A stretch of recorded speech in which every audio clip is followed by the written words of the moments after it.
পশ্চিমবঙ্গ আধ্যাত্মিক আন্দোলনের একটি বড় ভূমি। এখানেই ঠাকুর শ্রী শ্রী রামকৃষ্ণ দেব সহ প্রভু শ্রী চৈতন্য দেব তারা এখানে আধ্যাত্মিক আন্দোলনের সূচনা করেছেন।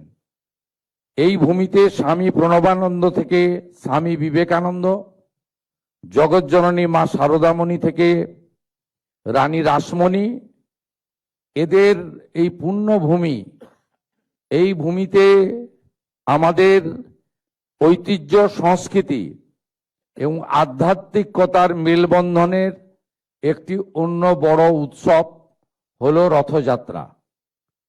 এই রথযাত্রাকে কেন্দ্র করে এমন এমন উৎসব এই রাজ্যে রয়েছে 50-100 বছর নয়, শত শত বছরের পুরনো।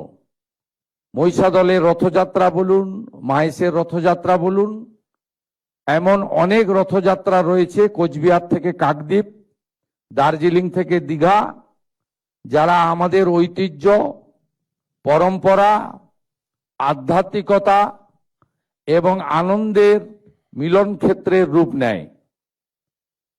এতদিন সরকারি স্তরে এই রথযাত্রাগুলিতে কয়েকজন ট্রাফিক পুলিশ পাঠিয়েই সরকার তার দায়িত্ব শেষ করতেন, কিন্তু বর্তমান সরকার মাননীয় প্রধানমন্ত্রীর যে স্লোগান উন্নয়ন এবং ঐতিহ্য দুটোকে সামনে রেখে এগোতে চায়, তাই আমরা এবারের রথযাত্রায় সরকারিভাবে আমরা সক্রিয়ভাবে অংশগ্রহণের সিদ্ধান্ত নিয়েছি।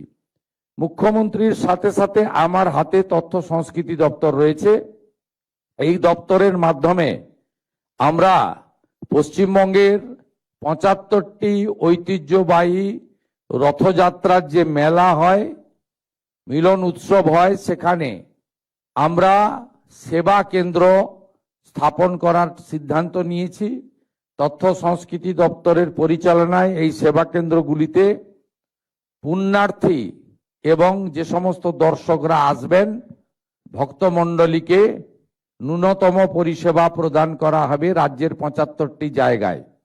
এতে পুরসভা, জেলা প্রশাসন, জেলা পুলিশ এবং সংশ্লিষ্ট রথযাত্রা কমিটিকে যুক্ত করে আমরা করছি। আমরা যে সমস্ত রথযাত্রাগুলি দশকের পর দশক ধরে হয়, প্রাথমিকভাবে এমন প্রায় 60টি রথযাত্রা কমিটিকে আমরা 5 লক্ষ টাকা করে সরকারি সহায়তা আজকে প্রদান করব। এটি আমাদের অংশগ্রহণ। এক্ষেত্রে প্রথম বছর তালিকা তৈরিতে কোনো যদি ত্রুটি থেকে থাকে আপনারা ক্ষমা সুন্দর দৃষ্টিতে দেখবেন। আগামী দিনে তথ্য আপনারা যদি তথ্য সংস্কৃতি দপ্তরের আধিকারিক তথা জেলা শাসকদেরকে জানান, আগামী দিনে আমরা ত্রুটিপূর্ণ তালিকা তৈরি করার চেষ্টা করব।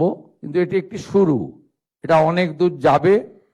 আজকে যে বৃক্ষটি রোপিত হলো রথযাত্রাকে কেন্দ্র করে, আগামী দিনে সেটা ময়ূরীয় পরিণত হবে।